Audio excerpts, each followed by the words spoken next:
This is Vam Electric Ghost. We're live on the air with Wendi Bay for the first time. We're going to talk to her about Liberation Blueprint for Women and a lot of other things we're going to discuss in the corporate world and how to do that sacred exit. We'll get into that. But I want to welcome you to the podcast. How you doing this morning? Thank you very much, Phantom. I'm doing great this morning. Thank you for having me. Appreciate it.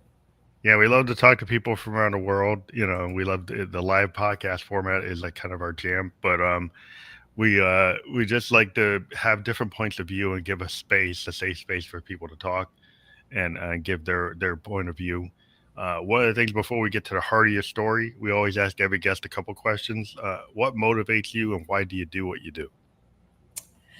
Well, it's not always about me. Once I get to a certain point in my life where I found contentment, where I found purpose, I like to help others find that same path because I've been around a lot of people and a lot of people haven't. So once I've done it, it's okay, I can help you do it as well. So that's motivating to me.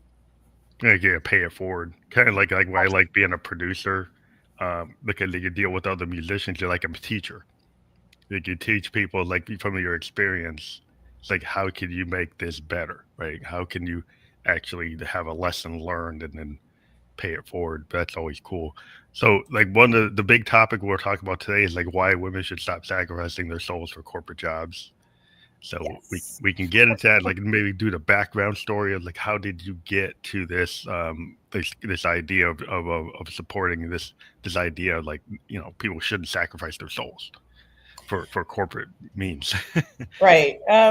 Well, I'll start with the fact that I was sacrificing my own soul and that I'm a woman, obviously, and I was doing it for a very long time.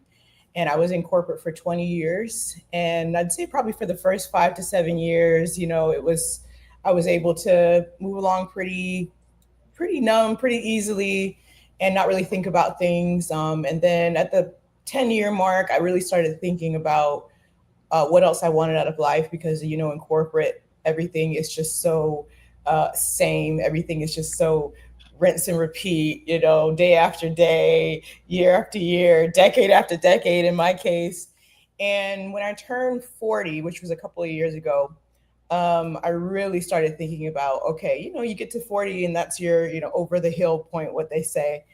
And I said, do I want to do another 20 years of this, 10 years of this, 5 years of this? And I said no, Mm, because what I experienced when I was in corporate, I experienced a lot of very unpleasant things.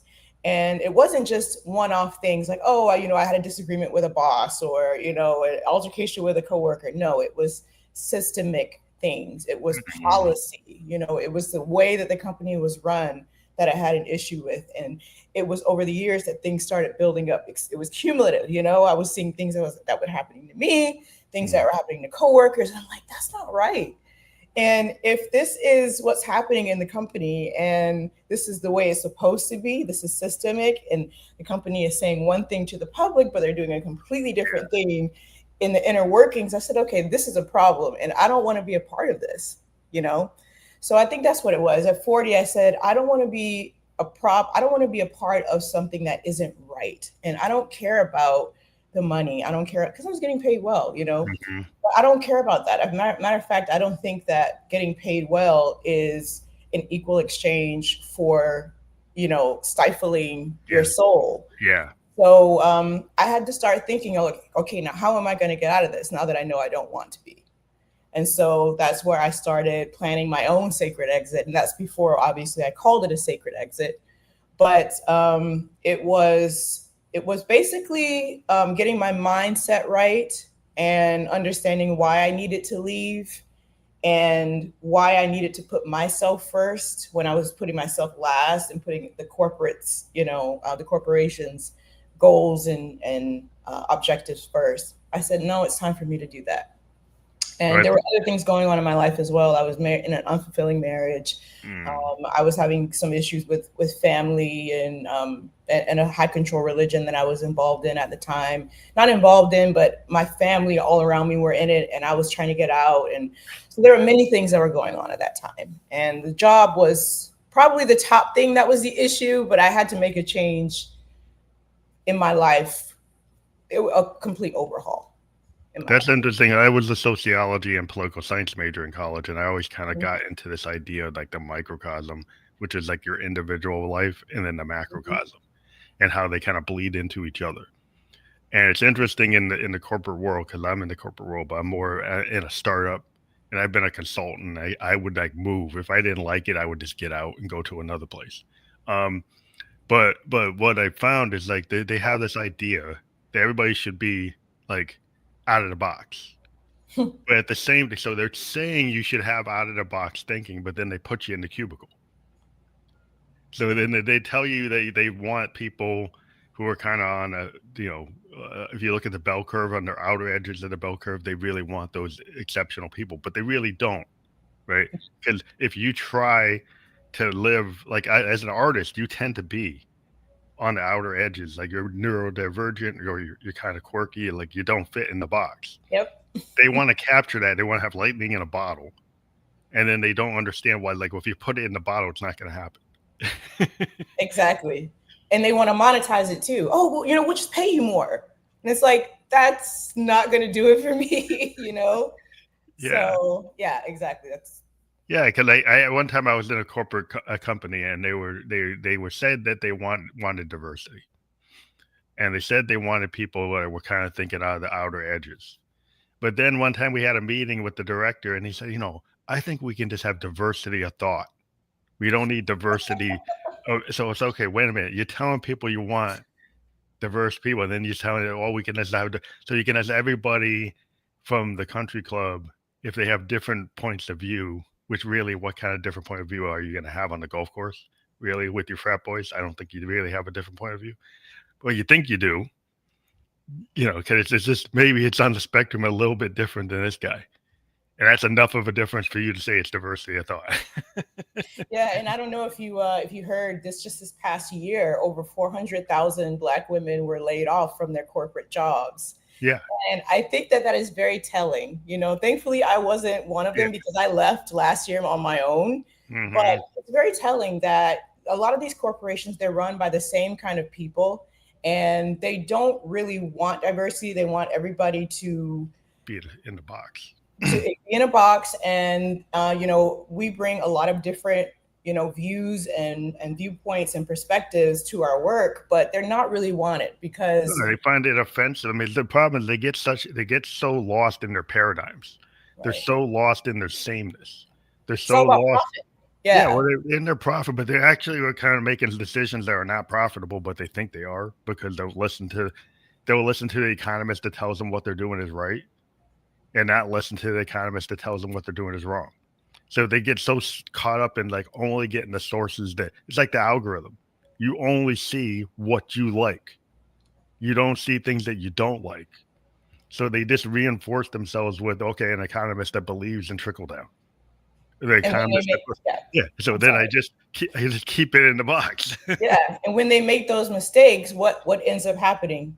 The workforce has to suffer. Then they Yeah, do the layoffs, and they right? get a raise, and Then they get the get more. raise, and then they put out the headlines. Oh, our profits are soaring. Well, why do you think your profits are soaring? You laid off like You laid off all the workers, thousands of right? You people. lost market share. Yeah, You have some, you get some, like, they go in, you get the private equity, they go in, they tear up a company, they hit saddle them with loans, they make a profit, but the company goes down. And say, oh, they weren't profitable. You forced them to become unprofitable. It's like that very destructive capitalism. So I just get in this idea is like, why do I have to follow that norm? Like, I don't have to. Like, I could go, if I see somebody that's doing something more innovative, I'll go there. And it's a lot of times people are scared. My father did the same job for 25 years, right? Like that people want to do that. They feel comfortable in that, but it's actually a lot of discomfort in that. I did that for 18 years. It was fear, to be honest. It was, oh my God, if I jump somewhere else, if I go somewhere else, it might be worse, or, I won't get paid as much, or whatever. It might not work out. And that made me stay stuck for such a long time. So I understand people. I understand, especially, I don't have kids, I'm not married anymore. Mm, And I know people have kids, they have families, they have people that they have to take care of, they have obligations. things. So I get the fear even more with their situation. I get it. Yeah, because sometimes your obligations, like it's like, well, I got a mortgage, I got my kids in school, they're on the team. I got to buy that. Like I got all these things. So I can't put myself first.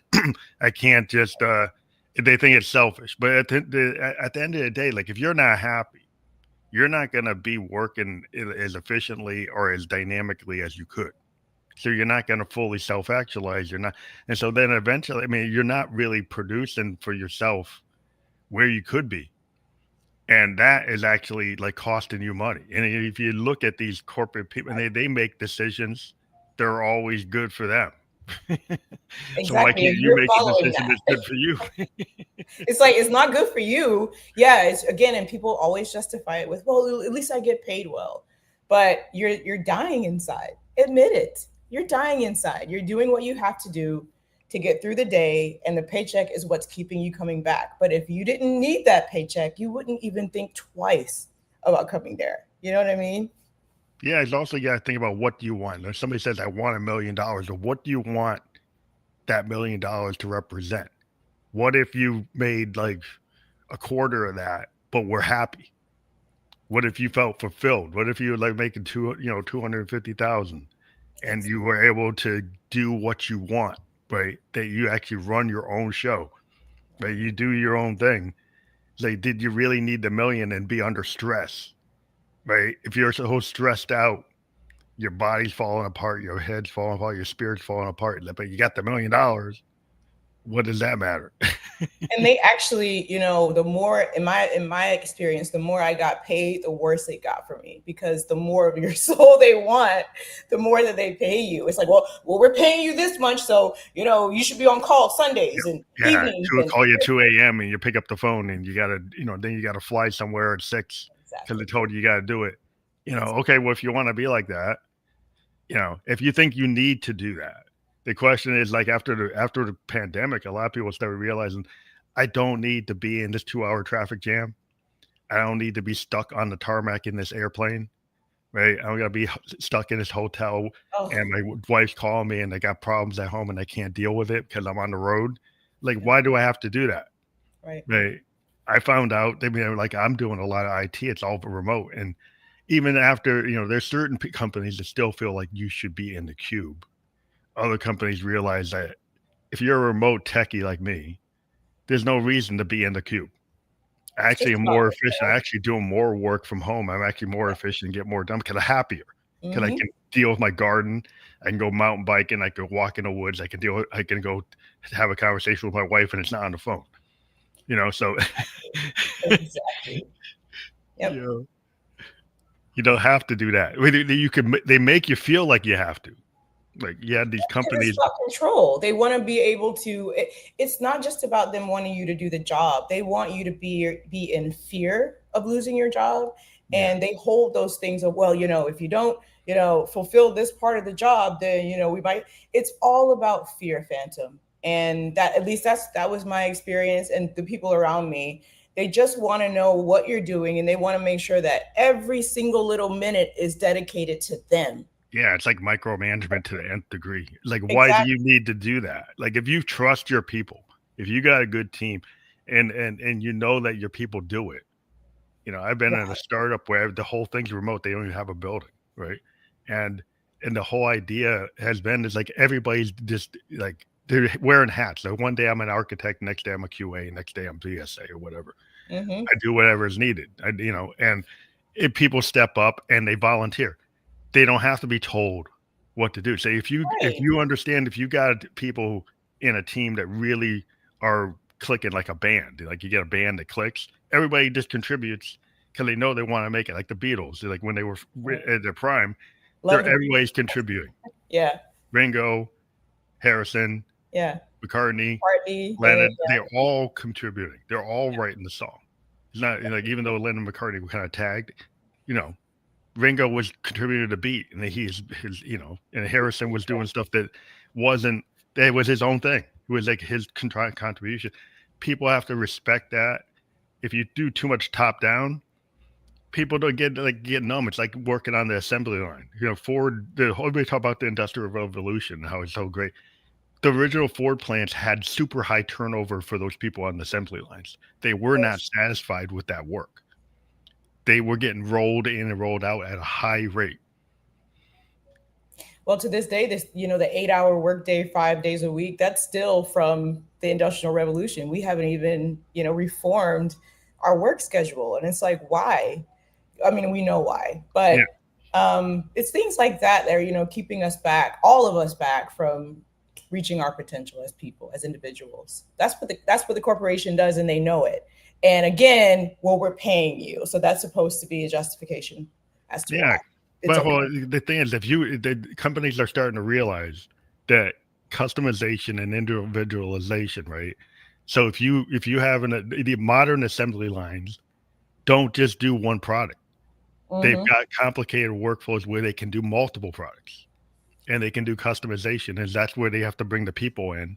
They have to be able to say, "Oh, this order's different. This one's different. Yeah, this we have." So then they found that when you build the assembly like that, line like that, and there's variation, the worker is more fulfilled than if they just keep on doing the same widget, same nut Right. all day long.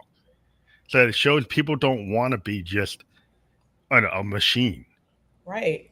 And this idea, and they still got some people that still want to live in an agricultural, industrial, like 19th century mindset, and we're in the 21st century. Well, I mean, I don't. You probably know about, the people that benefited the most from the Industrial Revolution, and unfortunately, they are the descendants. People that are, running the corporations now are the descendants. So those Robert people. So Barons. we're You not look going what to see a lot of improvement there because it's always worked for them. You yeah, I know. mean the Robert Barons today, now they've got this idea. They talk about a couple of things that doesn't make sense to me. They talk about universal income. Okay, that's fine. Okay, you're really going to do that? I don't really see proof that you've ever done it, right? But the idea is like they've got plans now to automate truckers. Like think about all the Teamsters, right? All these blue collar truck drivers. They are in Texas right now. They got trucks that are running all by themselves. No drivers at all. If you take all those Teamsters, you get rid of them. Well, there's a reason why they're a union. They want to get rid of it. So what are those truckers going to do? Were they ever really critical thinkers? Were they going to be entrepreneurs other than own their truck? You know, so how are they going to get the skills? And are you really going to give them a universal income? Because a good example is like Google, right? You give the right to have your information. They give you the Gmail. They use your information and they monetize your information, but they don't pay you. Right now, Google could have given you a universal income and they don't. So why would they do it in the future? Well, one, I don't think it's good to depend on anybody else for your income, number one, because they can cut it off whenever they think that you don't deserve it or that, if you don't agree with them for whatever reason. And then when we look at this, the great restructuring that's happening in 2025, we see all of these layoffs, these mass layoffs across all of these industries. Where are those people going to go? You're replacing them with robotics and AI, and what's going to happen to all these people? Who's going to buy the product? It's like going back to even Henry Ford. Was like, I got to pay the guy enough to buy the car. But now, if you don't even have enough to pay for your house Right, or your rent, who's right, going to buy the products? right. If you get rid of all those truck drivers, if you get rid of all the people that were, robots are filling the truck, the robots are. Where's the people to go to McDonald's? So like, there's nobody to go to McDonald's. There's nobody to go to the supermarket. There's nobody to buy anything from Amazon because now it's like everybody's sitting there, and now you're getting rid of the safety net. So where are they going to go? So then you have these guys talking about eugenics and stuff. It's like, well, maybe Well, that's what you're I trying to mean, do. what's going to happen if you lay everybody off? If people don't have jobs, they don't have opportunities, they can't make money. That's part of why I am encouraging women to get ahead of the curve, okay? Because this is going to get worse. These layoffs, they're going to be more and more, Yeah, and you they're gotta be going an to replace entrepreneur. as many jobs as they possibly can. So I know the job that I was in, supply chain for a very long time. They could easily, just Automate that. Yeah. exactly. So I'm telling women, like, get ahead of the curve. Don't wait for them to chop you off, and then you have to figure out and scramble what you're going to do to survive. Like, get ahead of it and make your plan now. It doesn't mean that you quit tomorrow. I don't encourage that at all, especially if you don't Mhm. have a plan. But you need to get a plan in place, even if it takes you 6 months, a year, 2 years. you need to start thinking about that, because trust me, they're not thinking about you. The only thing they're thinking about you is siphoning as much energy as they can off of you to benefit them. And then as soon as they get their AI and their robotics into place, you're gone. Yeah. And they won't think twice about it.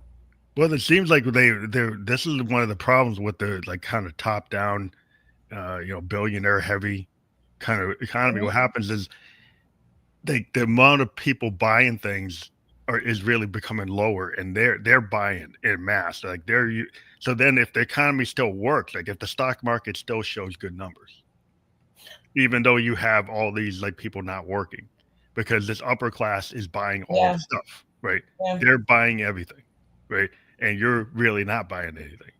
And then you start looking at what people are saying, like the Peter Thiels of the world. They're kind of eugenics and saying, "Oh, we should bring American population down from 400,000 down to 100 million, 400 million down to 100 million." It's like, what? What is that?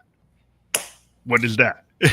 so exactly. And so you have to ask yourself this: am I in the 100 million that they're trying to keep, or I am in the 400 million that Yeah, I they're kind trying of to get the keep? idea looking in the mirror, like which group I'm in.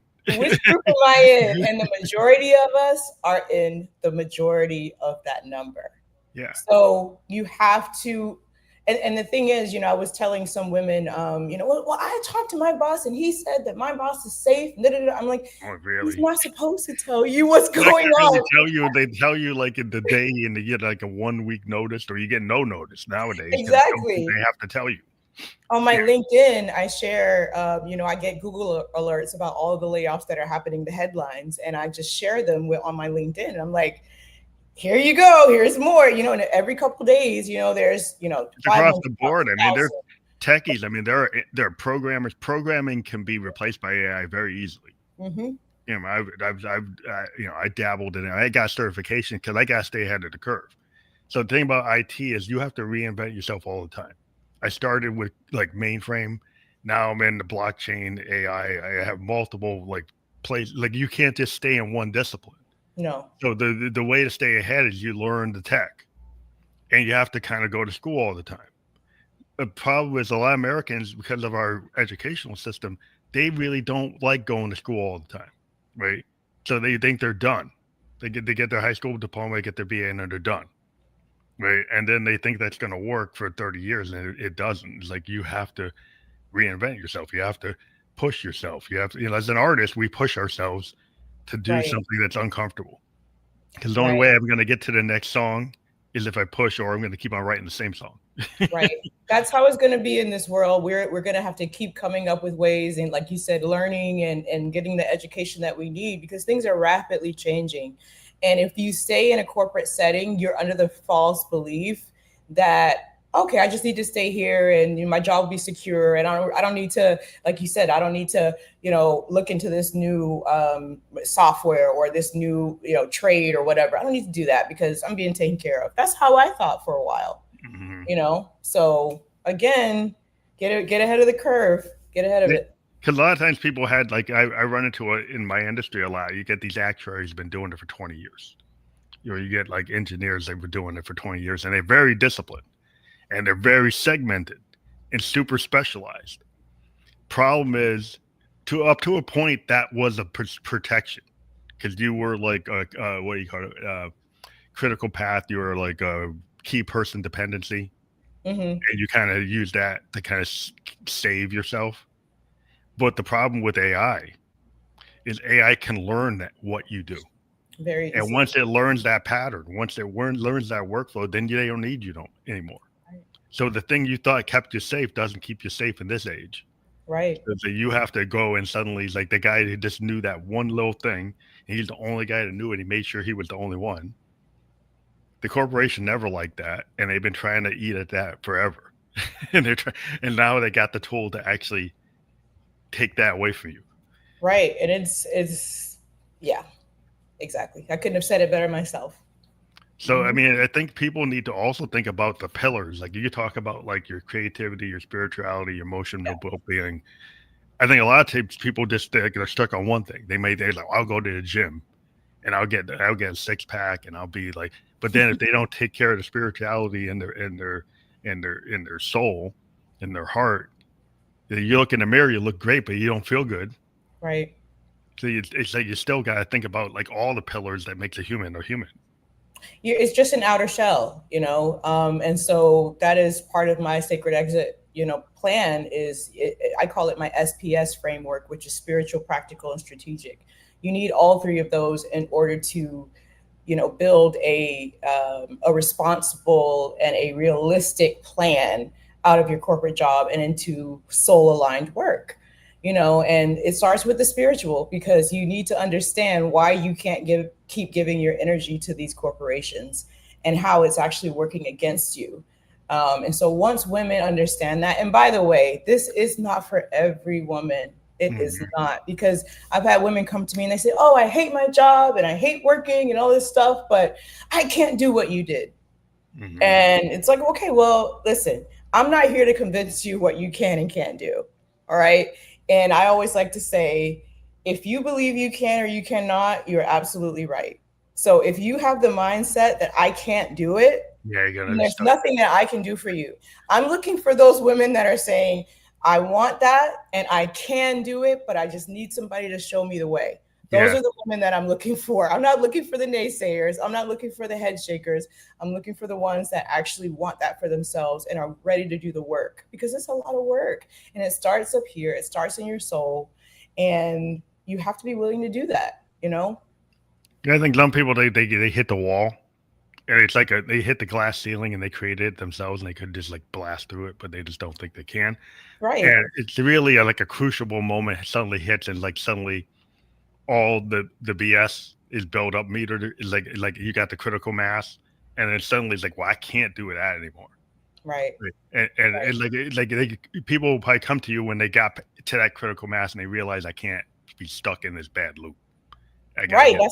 That's what I had to go through. Right. And it's funny. I did say I can't. I said I can't do this anymore. I can't do the corporate thing anymore. So Mhm. if you can say that, you can get your mindset. You know what? I don't know how I'm going to do it, but I gotta get out. That's my client. That's who I'm looking for. Yeah, because a lot of times, like people get in these bad loops or safety. Like I always look back from a sociology standpoint. People, were in groups. They put themselves in a city. Or they got a fort. They got a gate.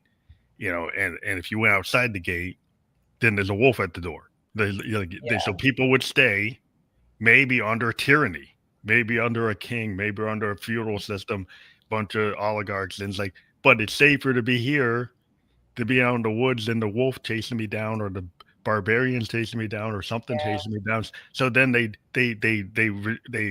actually give up their freedom for security. You Exactly. have And they give it to somebody else. And what do you think somebody else is going to do when you give away your freedom and you give away your security for somebody else to take care of? I would rather learn the skills that I need to. I would rather learn my weapons, my guns, my self, my body self defense, whatever I need to do, my survival skills in order to go out there and defend myself, or maybe even hell, I'll just go out there and kill the wolf. yeah, I won't wait for him to come after me. I'll get him first. yeah. So that's my mindset. I don't want to be in a situation where I'm unhappy, but it's like, okay, at least I'm safe. I would rather venture out, take the risk, learn the skills that I need to learn, of course, and then take care of myself and leave my security and my survival and my happiness to myself. And I believe that in all areas of life. Yeah, I think a lot of times, like the whole, Horatio Alger myth, the whole capitalist system is based on a lot of myths. Because it's like everybody's thinking they can be Henry Ford, or they can be Edison, or they can be, you could The be Rockefellers, or yeah, Rockefellers, you're gonna be U.S. Steel, you're gonna be U.S. Steel, you're gonna come up with that. And the fact is, it's like it's kind of tilted toward these, oligarchs, is toward the, robber barons, because they stole the labor, they stole the resources. It doesn't. I mean, a thief, like it just have to be a good thief. Like it's like you're able to take the minerals, and pretty much. you didn't pay for it, so then that suddenly gives Yeah, you all this wealth. You're able to take the labor or underpay the labor, and then tell everybody that it's okay, kind of like a Calvinist idea. It's like the more money I make, the closer I am to God, or the closer I am to a higher spiritual space. So you justify the poor being poor because they're not just, they're not moral, they're not good. So Yeah, you but start what's their saying, idea of us and moral? them. But the idea of moral is that making the money makes you closer to God. It's a kind of like this, and you see that in our culture to the nth degree now. The more like you see it in algorithms that monetize division, hatred, separation, make more money than the ones that are more enlightening. Yeah, The more enlightening ones that maybe aren't profitable, that are a better thing to say, a better thing to aspire to. Oh, that's woke. That's not worthy of. That's too radical. That's communist. That's socialist. But this other believes like, oh, this person, the other is a bad person, or they eat right. cats and dogs. You That's monetize what's wrong with the that. world. We glorify, the people that, like you said, that are making all of the money, but it's like, how did they make the money? How did they come across? If you look at just the energy grid, the electric grid alone, and you look at all of the alternative, much cleaner, much cheaper ways to provide energy, and they made sure that those patents and those schematics never saw the The light light of of day. day. Yeah. So it's like these are not good people, and I don't care who's listening to this podcast. I'll say it straight to the robber baron's face. They're not good people, and you don't know enough about them. You just see the money side of it. You Yeah. don't see what they've actually done. Look at, I mean, compared to the Rockefellers, they don't even give. Like the robber barons today don't give at the level of like those robber barons from the 19th century, early 20th century. Yeah, because they were building something to get to where they are now, so they had to still have like a front-facing, Yeah. charity. Charities and You stuff. And know, now the charity giving is way down. The they foundations just are pay way down. Like they used to have robber barons that actually would pay for the road. They actually would help pay for the dam. They would pay for the infrastructure. Now we have in the AI world data centers that pull from the grid, increase the population's cost for that energy, and then they don't pay their fair share of the energy. They'll build a data center, they'll increase the electrical usage rate for the whole town. They get subsidized because they make a sweetheart deal, so they don't actually pay for the energy. Right? Work with the water system. They pull all the water. They don't pay the utility bill. The, every workers, everybody around them pays it, so they get subsidized by the people, and the people didn't. I was like, did I really want to pay for that? You're this. making me pay for something I didn't say I wanted to pay for. This goes very deep, and they actually used our money to fund everything. Yeah, And so way, way, way back, back I think it was 1933 when they called all the gold in from all of the American citizens and said, oh, we're going to take your gold. We're going to do wonderful things with it. And you're never going to have to take out a loan. You're never going to have to, ask for money. I mean, you can, but we'll give it to you and you won't have to pay it back because you've given us all this gold. But look where we are now. They don't tell the truth. They lie. yeah. And yes, we fund everything. We're the creditors. People don't understand that. We're actually the creditors of everything. That's why I always I've said, like, if you think about a lot of problems with American with the capitalism is the products, right, don't actually have the true cost. You Right. buy something that has like chemicals in it, right, and you don't consider the damage it does to the environment. Like you go into the idea of like PFOAs or dioxin or any of the chemicals that forever chemicals that are the results of industrialization. Well, electricity is great, but it polluted almost every river, every water source in America Right. with cancer causing things, and nobody's ever really paid. People get cancer. They're like, is the company that made those forever chemicals paying for your cancer treatment? Or are you going bankrupt paying for it and they made all this money and they don't give you any money for what the damage they did? They didn't give the true cost, was not being paid. Right. Right. So that's the problem with a lot of our pricing is not like AI pricing. Like you pay for a chat GPT, you're paying $20 a month, but the company is subsidized. That real cost, if you really had to pay the cost, could be like $300 a month, could Right. be $400 a month. but they know people can't, They can't buy that, but they're buy subsidizing that. it with your electric bill and your water bill. And they're talking about all the destroying, of the water sources and the environment that they're using for the AI as well. So it's like, here we go again. This is nothing is new under the sun, and they just reuse those parasitic, methods over and over, and they work because people are not educating themselves. People are too comfortable. It's somebody else's problem. My health is somebody else's problem. My, financial stability is somebody else's problem. Everything is somebody else's problem. And so what do you think they're going to do when you give them all that power? What do you So think is they going just to wave shiny things in front of you, and then you bought it. You bought the deal. I mean, because the Native Americans they sold New York for like hardly anything. Because happen? they gave them like little trinkets, Let's not even. but they didn't really think about property. They didn't really think. They thought they're getting a bad deal because we don't own it. So if they give me something I don't own, they didn't think it was a bad deal. It actually was a bad deal.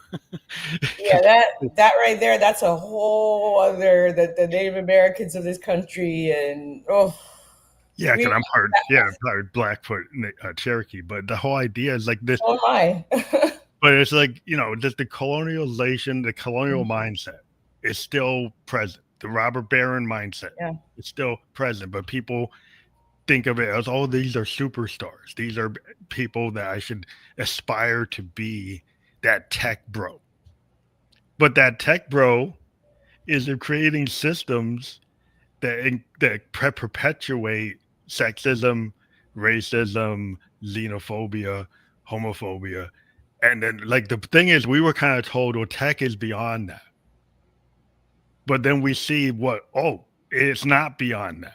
No. These guys are actually still doing the same things that were done in the 19th century, 18th century, 17th century, but they wrap it around the tech. It's like, oh, it's shiny tech. And we're more evolved, but it doesn't seem that you're acting very evolved. More, I think anything that can be monetized, anything really that makes a lot of money is going to use that same system, that same framework, unfortunately. I mean, and people need to stop deluding themselves into thinking that it's not. They're not going to get up. Well, sometimes they do get right in front of you and tell you what they're doing. It's trying to show you what they're doing. Yeah, and then people are just like, "Oh, well, It can't that's be just true. the game," or It can't be true. yeah, and they don't see how it's affecting them personally. But it's like they're telling you right in your face what they're doing, and you're okay with it. That's I just released a book 2 weeks ago called "How the Corporation Keeps Us Stuck at Level Zero and the Path to Level One Civilization," because we as humanity, we are stuck because of the corporate systems. And I was just giving the example of the grid electricity, right? That is a huge component of why we are stuck at level zero. We're not even on the scale of human potential because we allow these corporations to keep us in these prisons, basically. Yeah, I got solar panels on my house, and now the government at some point used to give me a break. They give me money for them. Now they Yeah. got rid of it. Oh yeah. But I still have them, and they still work for what I want to do. But it's like renewable actually competes with the fossil fuel tech guys, right? And so now they've actually come in there and they just wiped out all the electrification, all the solar, all the windmills, all that stuff has been put on hold. But the planet isn't on hold. Global warming is not on hold. So it's like, okay, you guys decided, and they kind of told people, well, if we stick with mining and we stick with oil, you're going to have a job. They always got to see. They always got to pick at our emotions, right? Yeah. So they tell you like, well, how? And my grandpa was a coal miner in West Virginia, right? Coal mining is dead. What they used to do, the miners used to go into the mine. Now they just blast a mountain and blow it up and then grab the stuff. The amount of workers needed for that is nowhere near what my grandpa level was. So there's hardly any work in that. So they kind of tell you that there's a job. There's hardly any jobs at all. And so they really kind of con people into thinking, like when you build a new factory, most of it's going to be automated. It's not going to have 1,000 workers. Maybe might have 50 to 100. Might not even have 50, because it can be fully automated. I mean, you go to China, you look at some of their automotive factories for like BYD. There's hardly any people in them at all. Yep. They can tell me it's almost fully automated. It's like that's where it is. That's where it So is. when you That's where bring it is. that factory back, you're like, what are you doing? Like you're in a warehouse, and what are you Right. making? $15 an hour to pack a box? Right. That's not a $50 an hour union job. That's not really paying for what you need. Exactly. And if you look at, I love to use energy as an example of how stuck we are as a humanity. But if you look at the technologies that Nikola Tesla developed, obviously he didn't invent anything. He just Found it. he just created the technology in order to harness this energy that you can get right out of the air. Yeah, but we And don't have so that. Can but nobody we wants. don't have that because they can't monetize it the It's same hard way to that they can monetize. monetize this grid electricity, that this plug-in primitive stuff that everybody has to have an account and make payments. Well, if we had zero point energy, and if everybody was, honestly, I think that the civilization before the one that we're in now actually what did harness it and did use it, but that's another discussion Oh completely. yeah, yeah. But they made sure that they put us onto a synthetic, or rather a primitive type of Grid. electric. Yeah, so that Yeah, they 'cause we got like poles. I mean, they look. I mean, you can have wireless energy. You could have it right now, totally no but it's problem. harder to monetize because how do you control people from not being able to get it? That's why Edison's idea went there because if they went with the Tesla's idea, they would have a hard time trying to monetize. People would have just been able to pull the energy out of the air. Right. And so then you could try to force people to monetize it somehow. The government could have forced something, but they were scared that people would just bootleg it, right? And they're just going to grab it. As if we don't have a right to get energy for ourselves, as if we have to go to somebody else to get our energy when we can do it ourselves. They don't like independence. They don't like us to be completely dependent on ourselves.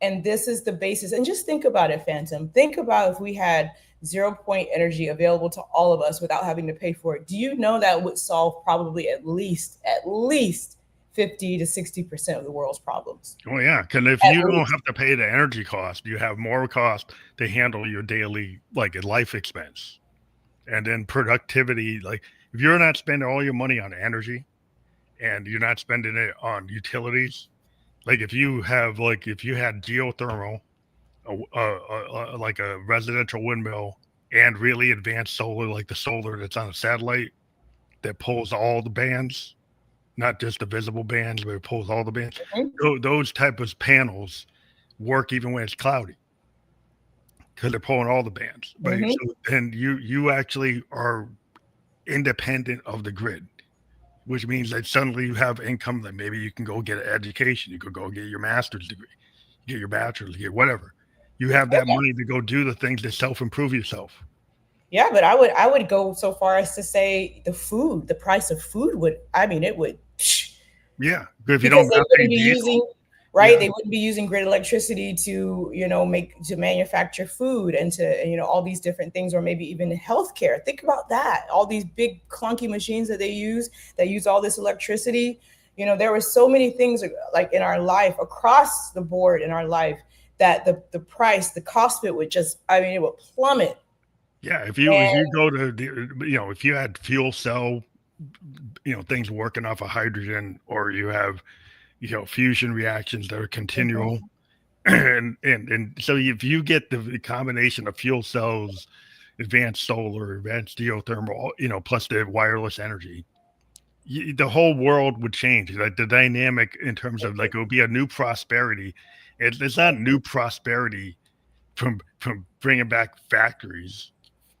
You know, right, it's not right. new prosperity by like kicking out immigrants. Exactly. And the thing is, this country, we have brilliant people. We have many Nikola Teslas. He's just an example. But we have, I mean, I think they were saying in the Library of Congress, they have over 6,000 patents that have not been released to the public. Yeah, they And bought them. all of those patents have technology that could improve our lives, and, exponentially. And but the problem is that the people that are in charge of these corporate systems that are running the planet, they're not spiritually mature enough to see, or no, they are spiritually mature enough, but they've still chosen their path. They chose to be Um, greedy. but if we actually had people to say, you know what, we can do it, yes, but should we do it? They never ask the question, should we do it? They just barrel right No, on it's through kind of like it. the Oppenheimer problem. Like Exactly, it's like I'm a exactly. physicist. I get it's like I want to see if I can make fission work. You get so caught up in trying to make it work, and then suddenly it makes it work, and then he starts thinking about, oh, Should I? maybe I shouldn't have done that. Maybe I didn't realize what they would do with it. And it's kind of like with AI today. Like we have a bunch of, as an artist, I really get upset about like privacy and then owning my content. Right. The problem, like, so a lot of our laws are all like based on like 17th, 16th century, 18th century, 19th century. The digital age destroys property rights for digital media or anything intellectual property because these systems, the AI just takes all your copyrighted material Mm-hmm. and it doesn't credit you. Right. And so artists have been complaining across the board from writers to painters to any kind of artist because these machines learn your material. These big AI companies are putting the legal lines in saying, I don't have to pay you if I happen to use your content. Before AI, that was plagiarism. Yeah. That was a copyright violation. But suddenly, if a big AI company does it, you can't sue them. But if some Joe down the street does it, you can Right. sue the individual, but you can't sue the corporation that's making Yeah. millions off of your idea. They're the biggest criminals, like when I was looking into how I wanted to publish my ebook, I looked into Amazon, obviously, because that's where you get the highest visibility. But I found out that if I priced my book at $9.99, they would take 30% of my sales, okay, which would put me at about $6 or $6.59 a book, something like that. If I priced my book higher at say $19.99, they would take 70% Yeah, of it's a my rip. sales, and I would only make about $6.79. So it's like I can't win. Yeah, So they're these designed to companies, not win. right, and your design exactly. So it's like I decided that I'm not going to put my book on Amazon. So I found all other avenues to sell my book. Obviously on my website, and then other more fair platforms. But Yeah, that is just a independent. small example of their power is unchecked, and enough people are not kicking back and saying this is not right. And Well, if yeah, enough like people a Spotify. said, I mean, I'm not going to use Amazon, right? I'm not going to use Amazon to advertise my book or to sell my book. And if enough people said that and they actually spoke out about it, don't you know Amazon would bring that down? well, they would. It's just like with a lot of musicians, we're like not releasing any new material onto Spotify. A lot of Mhm. us are creating vinyl, creating cassettes, selling that on our own websites. Because, like, if we try to sell a song through or put a song on streaming, we get 0.004 of a penny for every stream. It's like super low. You could have 300,000 streams and make like a couple hundred to $1,000. Like you don't make hardly any money. You got to do Yeah, like a billion streams to even make money, and right, most people aren't going to hit a billion streams. So right. if you actually go and put out a cassette, and you go and you put out like 1,000 copies of a vinyl, and you sell it and you put it together, right, and you sell for like $30, and people will pay that for vinyl, you'll make like $15 to $20 off of that versus the 0.04 of a penny. If I could sell 1,000 vinyls, I'll make more money than if I streamed like 500,000 streams. So Hey, then I it's get like, it. so I Yeah, don't have to have as many fans to make more money. And so there's a lot of artists that are living on a lower level of distribution, doing like 1,000 to 20,000, 15. And if they do it right, you don't have to sell a million to actually be a working artist. You could right. actually be at a lower level of distribution, but make more money per item that you sell. Yeah, it's crazy. And I hate the fact that, and for me, music, singing for me, it's a God given talent. And I feel like in this world that we live in the corporate systems, they don't really value art and Yeah, creativity. They think, oh, it's a diamond does it and everybody can. No, everybody cannot do it. And so, but that's how they treat it. And I think it's because a lot of them don't have creativity but they themselves. don't And even understand music. I mean, most of these people running the music companies today are like actuaries or economists or like robber barons or they're they're robber like barons. they're Yes. venture capitalists. And so they Hmm. look at it and it's like, oh, take the money from Spotify and then I'll take that profit instead of reinvesting it in the artist and doing artist development, they go and invest it in like AI military drones. I was like, okay, like so like that shows me you're not an artist because Again, an you're artist right. would You take want to that take, money, like Motown, like not that Barry Gordy was the best, but he would take the money and reinvest it in Motown. Like when Stevie Wonder wanted to put songs like "Key of Life," oh, he needed my to favorite buy album. he had to Yeah, buy like a $200,000 Yamaha synth. That's like that was it was super new, but it was like that's how you get Saturn. That's how you get some of the songs that are on there. 'Cause he was looking at the tech, and Barry Gordy gave him the money. Like because he today, valued, right? He yeah, valued his talent. He knew what was going to come out of it he because knew it's it Stevie was an Wonder. investment.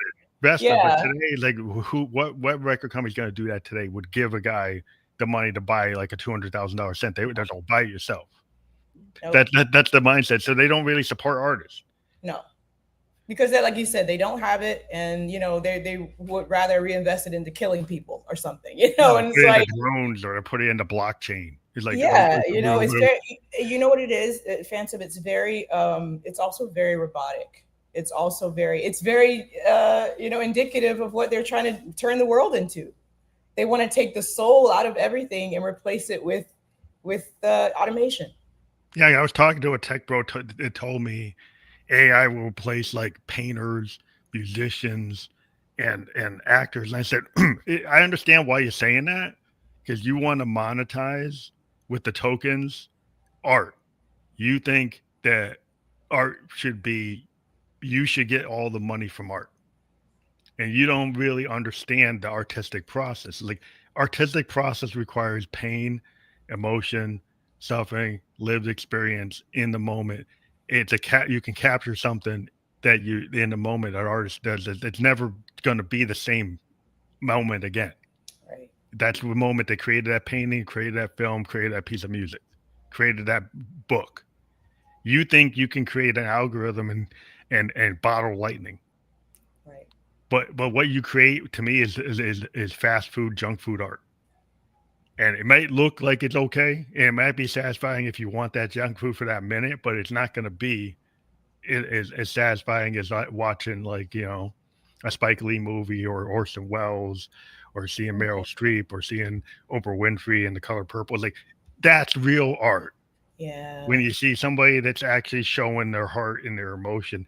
And the robots and machines will try to synthesize that, but it's not gonna. I'm not gonna buy it. Well, I mean, why do you think it is that the music, the mainstream music, by the way, because I know people are still making amazing music today, but it's not coming out Yeah, because the record companies want, they have what they want in an artist is so different from what we need as in an artist. It's about the aesthetic, it's about the shock value, right? yeah. It's Oh, about the almost to the depravity. It's about the automation. Everything is automated in the actual music process now. yeah. It's all So, DAW. It's all digital audio workstation. Like I still use like multi tracks. I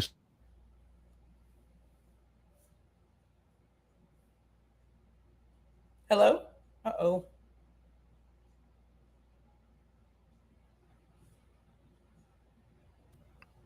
oh Oh, there he is. He's back. Okay. yeah, we had a little internet glitch, but it's like I try to tell kids like don't be in the box, right? Go pick up that guitar, right? Pick up that bass. Take like when you're singing at the mic, get rid of the phone. Don't sing off the phone, right?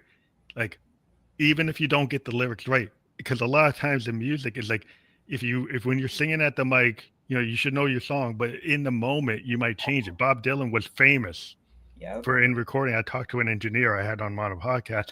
Well, Dylan was on the mic and during the recording, like Tangled Up in Blue, he kept on changing it. And the people around him would say, well, what's the song? You keep on changing it. It's like, well, I don't know what it is. I'm making it now. Right. And the idea, like sometimes like that in the moment Yeah. flow of consciousness creates something that's so important that you can't just pin it down. You gotta go through it. And today's tech is like it's so like, oh, it's black or white, it's on and off. It's like, no, that's not what it is. Right. And it comes through and you can feel it. I know that just in my listening alone, the music that I listen to alone, I'm 44, but I listen to the music from, the early 90s back pretty much because that to me, That's Mhm. the music that not only is nostalgic Resonates. for me, but it made me feel, and Absolutely. especially as I got older, when you get older and you have some lived experience, lyrics start to hit different, right, than when Yeah. you were a kid. And so it's that music that I listen to now. It's all old stuff. The new stuff, again, I know that there are many talented Yeah, musicians it's out all there in the underground. doing great It's like stuff, but everything that's good, can't and find it. Yeah, I talk to underground bands a lot on this show, but, like, I'm a child of the '70s, and I listen to, like, I'm listening to stuff from the '50s. Like, my dad was into Coltrane, he's into Davis, into Sun Ra, so I was listening to all this jazz. My brother was playing, like, Zeb Zeb, and my mom was playing, like, the Carpenters, and, my brother yeah, looked like soul music, like stuff on Stax. So I have all this. I'm all over the place. I got Stax, Motown stuff from the '60s. A lot of everything I have is kind of from the period where people actually were songwriters. yeah, They were actually musicians. They're actually singers. They people right, that cared about the craft. They yeah, actually put the work into the craft and like lived and died the craft. That's yeah. what it is. It's like it's a passion. And what I see with some people today, it's like, is that passion or is that performative? It's It's usually performative because I'm not gonna name the artist, okay, but she's a very popular rapper. I never really cared for her personally, but she's at the point now where she's having to go to Walmart and try to get people to buy her CD. And she's like, heavily pregnant and probably shouldn't be out there, but she's doing things that she never had to do before because people are not just coming to her music because it's not, I'm sorry, I don't believe it's inspiring enough. And so she doesn't have the systems behind her that were pushing her music out anymore. So now she has to do it herself just like everybody else. And it's not really making an impact. So, and that's what a lot of artists are now finding. You see a lot of them now have, TikTok accounts. They're basically begging for attention just like everybody else on TikTok. yeah.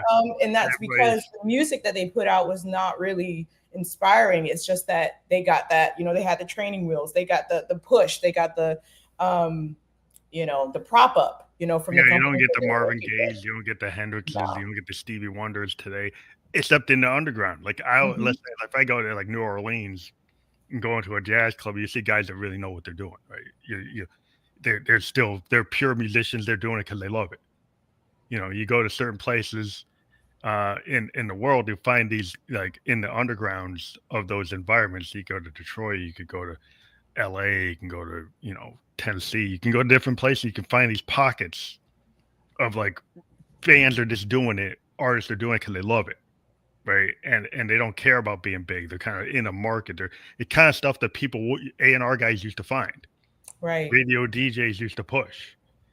But now we're like those mechanisms are kind of all underground. Everything's like in these underground spaces. And you can find them on the net in certain places like SoundClouds and Mixclouds and like mixtape, all kinds of stuff. People selling CDs out the back of their car. People are still doing that, but it's like it's not getting publicized. There's no MTV. It's not getting pushed to Rolling Right. Stone. It's not going to Spin. It's not going to Ebony. It's not going to Jet. You don't see it. So it's like you got to Yeah, and find it. exactly. I think the rules too. I mean, the music industry has always been a little icky. It's always been like that. It's not really new, but Yeah, it's at a point now where it's like, the kind of person that you have to be to play the game in the music industry to get to that level. I don't have it in me. well, it doesn't seem like they're pure. They're not artists. I don't see like where's the Stevie Wonder.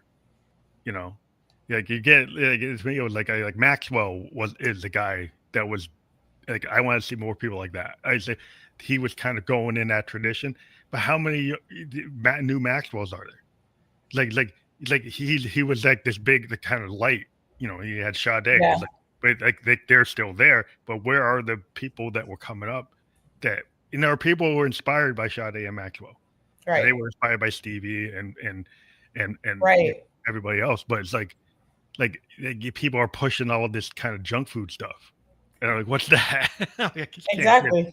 And I'm doesn't not, I'm satisfy. not interested. I don't like junk food. I don't like, fast food or any of it. So it's the same when it comes to music. It's the same when it comes to my entertainment, whatever it is. I want soul. That's what I want. Yeah, we So want something that's vulnerable. See, the thing about music that people don't get in the corporate world is like you have to be vulnerable, and to be vulnerable that's when you get that, like, oh, that's that magic.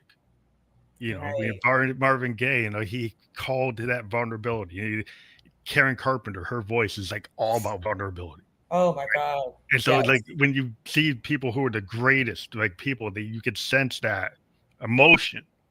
When you see stuff, it's all auto tune, it's all same sample, it's the same patch, it's the Yep. same drum loop.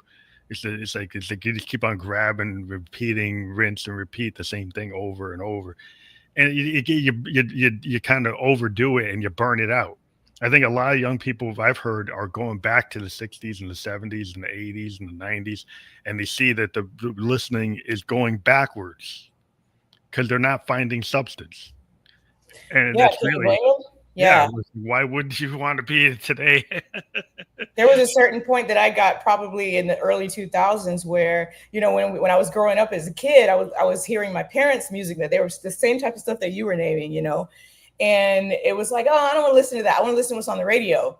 And so, but when I got to, about the early 2000s, I said, I'm going to go back to that record that my dad used to play. I don't know why, but I feel like I need to listen to that. And then I Yeah. just started going back and back and back. And that's all that I listen to now, because that's where I get the, Yeah, it's I a get the it's a soul it's a from. really feeling, I listen to jazz, and jazz is a hard thing to get into, but, like, It once is. you get into it, then you're like, "Wow, there's so much." They're not even singing, and there's emotion, and so it's like that's why as a musician, I get pulled into that, like, I hear the emotion in the sax, I Yeah. hear it in the piano, I hear it in the drums, I hear it in all the voicings that are happening, and it's like that to me is like, I wonder if kids or people growing up today are appreciating the art of music or the art of reading a book that's more than 60,000 words, right?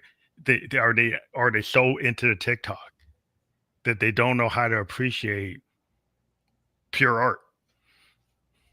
That's a great question, and I'm unfortunately, I think, the art is lost on a lot of young generations. My sister, she has two girls, and she has taught them so well when it comes to, at least on the music front. We've shared everything that we grew up with, and with them, and they know good music now. And it's funny when you hear, someone that's not even 20 say, listen to the radio and say, oh, that's not good. That's it's good. It's like, okay, there are some kids out There's some there who hope. know. Maybe they'll pick up a sax and maybe they'll get on the Yeah, drums and maybe they'll say, you know why I don't hear it? I'm gonna make it happen. Like a Hendrix. Like he yeah, listened to the radio. It's like I hear stuff I like, but I don't hear what I want. So I'm right, gonna go do it. That's what you right, gotta do. It's kind of like that entrepreneurial. You have to make a decision. Like here's what's going on. I think I have something to say. I think I have something to do, and right, I'm not gonna be scared. I'm gonna go and I'm gonna do it. And like your sacred exit. I'm gonna get out of this loop, and I'm gonna create my own path. right. And then, sometimes you may not get, instant recognition for it. It may be years, it may be after you die. But the point is that it's there. You created it, it's there, and it will be found eventually. And, you never know how it could change the world. And I am one of those people, they can call it a cliche all they want, but I truly believe in changing the world for the better. And if there's anything that you can do to do that, whether it's music, a book, just something that you have to say, I believe in, and that's what we should be trying to do, is change the world for the better, because these corporate systems, they have way too much power and say in our lives. We got to stop it. We got to end it. Yeah, and they're not benevolent. People assumed that they were, Right? but like how you said, how fast they turned around on the Black Lives Matter DEI thing, and how quickly they could say, Mm-hmm. well, yeah, I don't believe that now. Mm-hmm. So if they can turn on a dime on this, they can turn on a dime on that. So if you're looking for them to be the have moral clarity, they don't seem to have Nope. it. It's all about this. This is follow the money, because this is what it's really about. Yeah, Right? yeah. So to me, it's like a lot of times we've been living in this paradigm that is, oh, I got to be like the Microsoft mindset or the Apple mindset or the Google mindset or the Amazon mindset. That's what I should go toward. And I see what they've made a lot of money, they create a lot of products, but at the end of the day, if you look at Gaia, you look at the Earth. Where are we going to be if you stay on that path, right? there's only there's only so much many resources on the planet, right? There's only so much capability that the planet can recover. It's like a living thing. If you don't give something a rest, if you don't give it a break, if you keep on pushing it, you're gonna break it. This is what I always talk about with women, that the earth, right, is Mother Gaia, and women are designed after Mother Gaia. So we have 4 phases that we go through every month.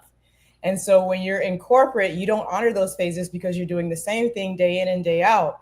And also, these corporations, if they actually structure their operations on these 4 seasons, right, then Mhm. they wouldn't have to worry about laying people off. They wouldn't have to worry about, hustling, to meet the quarter end goals.